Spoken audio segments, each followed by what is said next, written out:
My boyfriend's phone buzzed. Can't stop thinking about last night, Brittany. I didn't panic. I replied from his phone. Me too. I feel guilty, though. Maybe we should tell Danielle together. That's how it started. Not with screaming, not with tears, but with a single, well-punctuated lie that I decided to finish for him. My name is Danielle Mercer. I'm 32 years old, and I am the kind of person who checks expiration dates twice, color codes calendars, and believes chaos is just poor planning wearing a Halloween costume. Control makes me feel safe. Ryan Keller, my boyfriend of 7 years, was supposed to be the one variable I allowed. He was charming, slightly messy, worked in sales, lived on charisma and last-minute saves.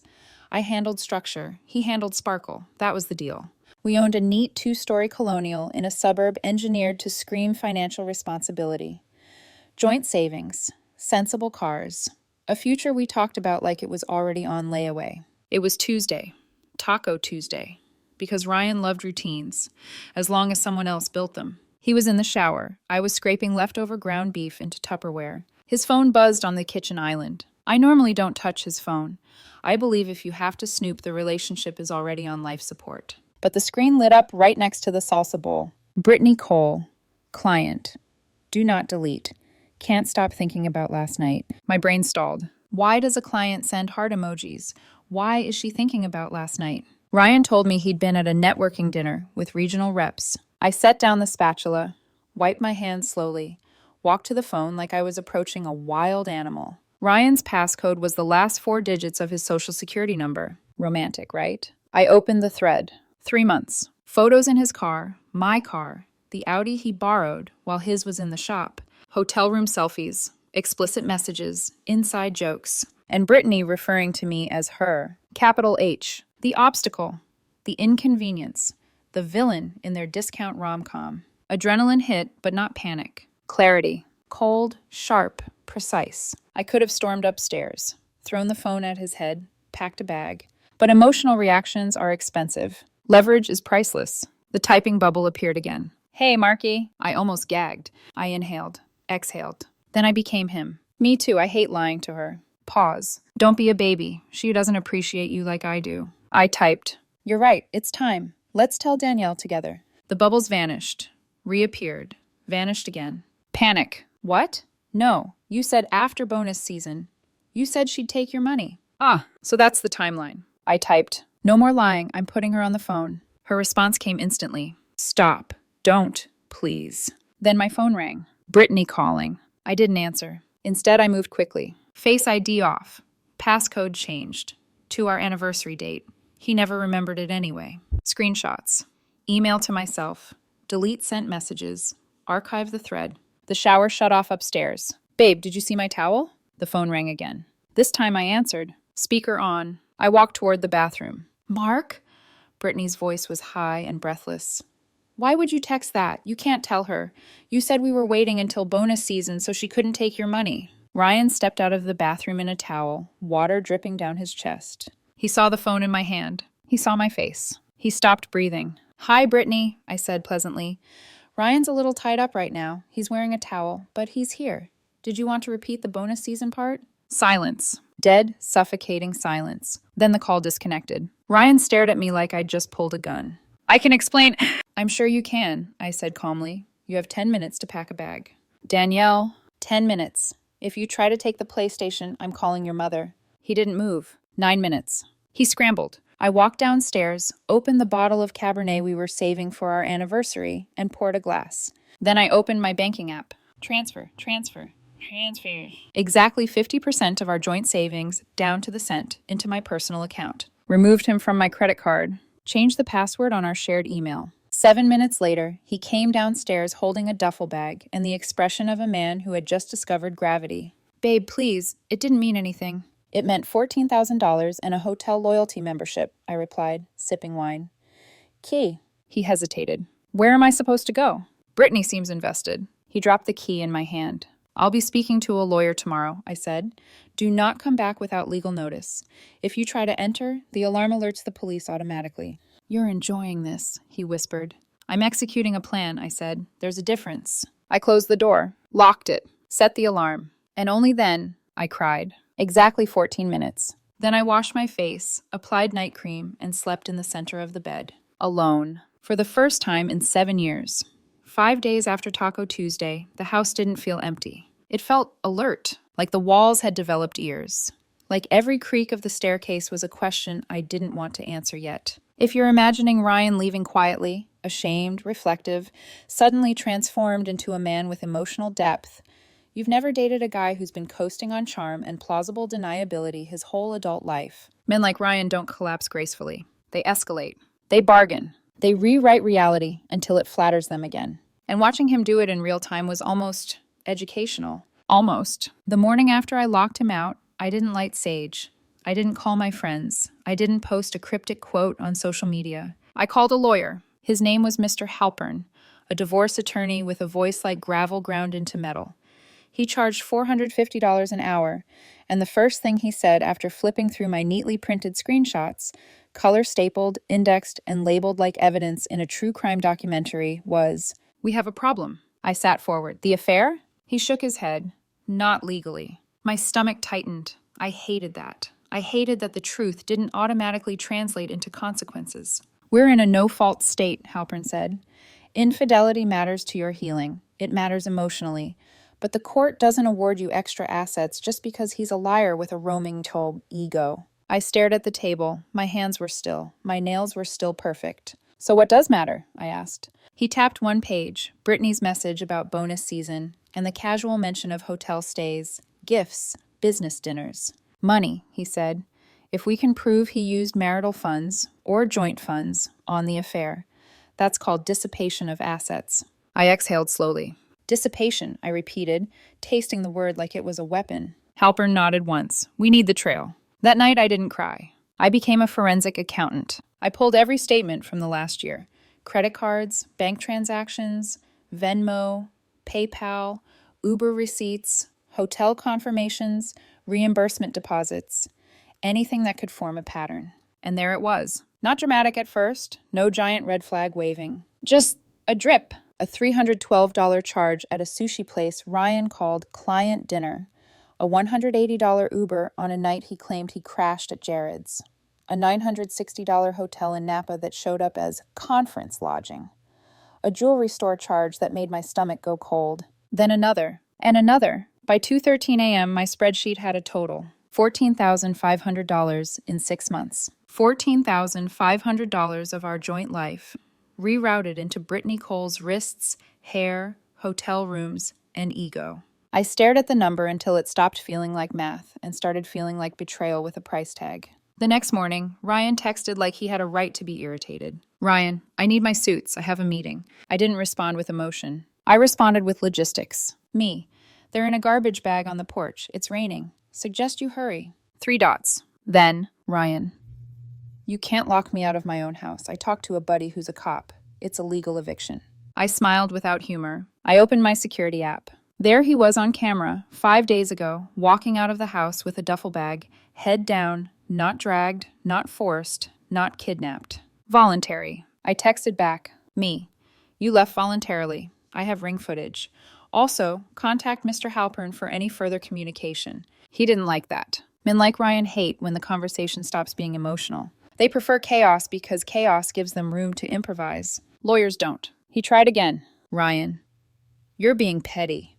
I'm willing to forgive you for that phone stunt if we can sit down and talk like adults." I had to read it twice. He was willing to forgive me. For catching him. The mental gymnastics required for that conclusion should have earned him an Olympic medal. But I didn't respond. Because while Ryan was busy performing entitlement, I was busy building a case. And then, Brittany showed up. It was Wednesday afternoon. Work was messy, the kind of mess I normally loved because it was solvable. A supply chain shipment was stuck at port, my inbox was a war zone, and I was halfway through a call when our receptionist buzzed my office. "Danielle, there's a young woman in the lobby. She says it's personal." Something inside me went still. I didn't ask her name. I already knew. I pulled up the lobby camera feed on my monitor. There she was. Brittany Cole. She looked younger than in the photos. Maybe 24. Her hair was glossy in that I have a standing salon appointment way. She wore a beige trench coat that looked expensive and held a Starbucks cup like it was a life raft. She wasn't shaking. She wasn't scared. She was rehearsed. I should have had security escort her out. But curiosity is a dangerous drug. Send her up, I said. Conference room B. When I walked in, she didn't stand. She looked at me like she was trying to figure out what kind of woman I was. The kind who screams? The kind who begs? The kind who collapses? I didn't give her any of that. What do you want? I asked, taking the chair across from her. Her lips pressed together. You need to stop bullying Ryan. I blinked once, slowly. Bullying? I echoed. She straightened, as if she'd practiced the posture in a mirror. He's staying at a Motel 6. It's disgusting. He has allergies. I stared at her. He has allergies to accountability, I said quietly. Not motels. Her cheeks flushed. We're in love. There it was. That word, love. People throw it around like it's a shield, like it makes everything holy. She leaned forward. He told me how cold you are, how you track his spending, how you make him follow schedules. You treated him like an employee, not a partner. I held her gaze. I track spending because adults pay bills, I said, and schedules are how we manage a life. She shook her head, gaining momentum. I make him feel like a man. I don't emasculate him. I support him. I wanted to laugh. Instead, I tilted my head slightly. You mean you support him with my money? Her mouth opened, then closed. I let silence do the work. Then I glanced down at her wrist. A bracelet flashed, gold unmistakable. Is that Cartier? I asked gently. Love bracelet? Her hand shot to cover it instinctively. Bingo. Ryan always bought the same kind of gifts. Expensive, recognizable, and very easy to trace. He bought it for me, she snapped, defensive now. With a visa ending in 4589? I asked softly. Her face drained. Because she knew. She knew that number. Because she'd seen it. Because she'd watched him pay. Because she'd accepted the fantasy without checking who funded it. I leaned forward. That card is joint, I said. Which means technically, I own 50% of that bracelet. She swallowed hard. Should I get a hacksaw? I continued, voice calm. Or do you want to write me a check for $3,200 right now? Her eyes widened to dinner plate size. You're crazy, she whispered. No, I corrected. I'm solvent. There's a difference. She gripped the Starbucks cup harder. Why are you really doing this? I watched her crack in slow motion. Then she said the part that mattered. My dad can't know, she whispered. I didn't move, but something in me clicked into place. Your dad, I repeated. Brittany's eyes filled instantly. He's old-fashioned. He'd pull the contract. Ryan would lose his job. And then he couldn't... She stopped herself. Couldn't pay for the divorce. Couldn't pay for her. Couldn't keep pretending he was a man with options. So this wasn't about love. It was about money and image. I let her sweat in the silence for 2 full seconds. Then I said, I haven't called your father. Her shoulders sagged with relief like someone had finally loosened a noose. Oh my God, thank you, she breathed. Ryan said you were vindictive. I don't need to call him, I said, because my lawyer is filing paperwork on Monday. Her relief froze. And because Ryan used joint assets to fund you, I continued, you're going to be named in the proceedings. Her mouth fell open. We'll subpoena you, I said evenly. Deposition, under oath, public record, receipts. She looked like she might vomit. You can't, she squeaked. I blinked at her. I can, I said, and I will, unless... Her voice shook. Unless what? I held her gaze and spoke slowly, like explaining terms and conditions. Unless you return everything he bought you with my money, I said. The bracelet, any bags, any hair tools, any gifts, you bring them to my lawyer's office by Friday at 5 p.m. Her eyes darted. And if it matches my records, I added, we can discuss settling the financial discrepancy quietly, without you sitting in a deposition chair where your father might find out.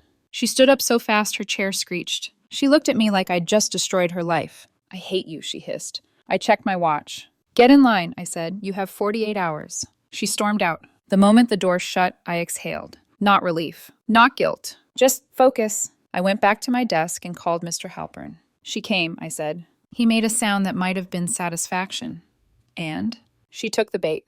Good, he said, because if she returns anything, it strengthens the paper trail. And if she doesn't, it strengthens our leverage. I stared out the window at the city skyline. Either way, I murmured, Ryan loses. That night I went home and made risotto. Not because I was calm, because I needed to prove to myself that my life could still be mine. At 9:07 p.m., my phone rang. Carol Keller, Ryan's mother. I hadn't spoken to her in years, mostly because she believed career women were hard to love, and that my uterus was community property. I answered anyway. Hello, Carol. She didn't bother with hello. What have you done to my son? She demanded. He called me crying. He says you're blackmailing that poor girl. I held the phone away for a second, like her voice had heat.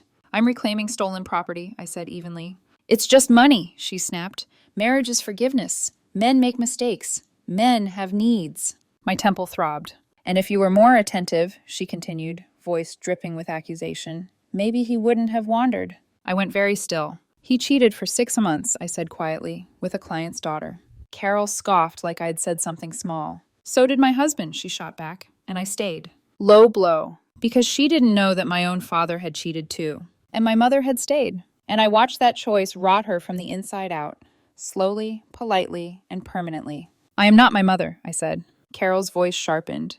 If you divorce him, you'll be a divorced woman at 32. Damaged goods. Who will want you? You're too old to start over. I swallowed. Not because it hurt, because it revealed exactly who she was. Ryan is willing to do counseling, Carol added quickly, as if offering mercy.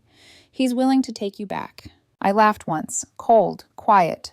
He's willing to come back, I said, because he's broke. Silence. Then her voice turned venomous. You selfish... I hung up. Blocked her number. And right then, an alert popped up from my bank. Attempted charge. $4,500. Vendor. Luxury escapes. Cabo status. Declined. I stared at it. He tried to book a vacation. Tonight, while I was making risotto. While his mother was calling me damaged goods. I screenshotted the alert and forwarded it to Mr. Halpern. Subject. More evidence for the file. Then I slept like a woman who finally understood one thing. Ryan wasn't sorry. He was just angry that his safety net had teeth. Friday came faster than I expected. Deadlines have a way of doing that, especially when you're waiting to see whether someone will choose self-preservation or self-destruction. I took a half day off work and went to Mr. Halpern's office just after noon. His waiting room smelled like burnt coffee and old carpet, the kind of place where hope came to die quietly.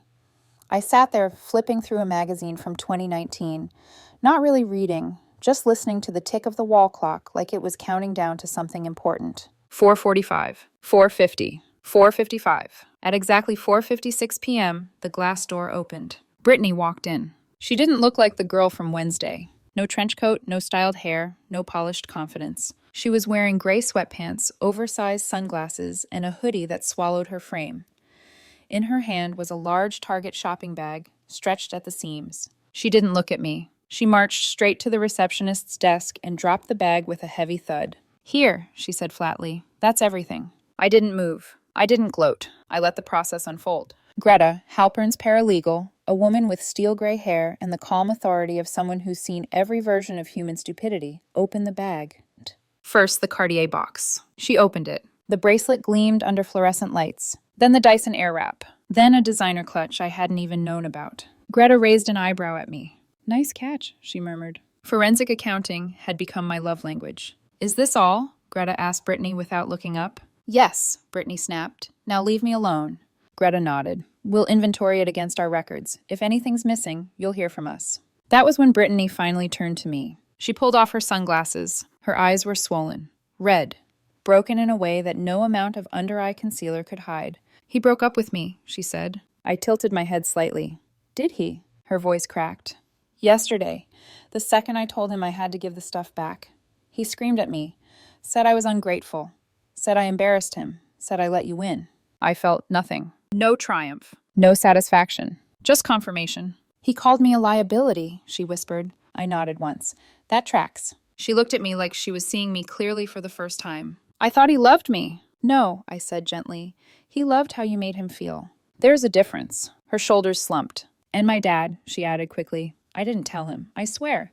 I told you I wouldn't call him, I said, and I won't. She clutched her sleeves. You promised. I promised I wouldn't call him, I repeated carefully. That's all. Her face went pale again. She left without another word. I watched her walk down the hallway, smaller than when she'd arrived. There was a flicker of pity in my chest. Just a flicker. It died quickly, because 24 is young. But it's old enough to know that sleeping with a taken man doesn't end in fairy tales. Greta sealed the bag and tagged it like evidence. We'll sell what we can, she said.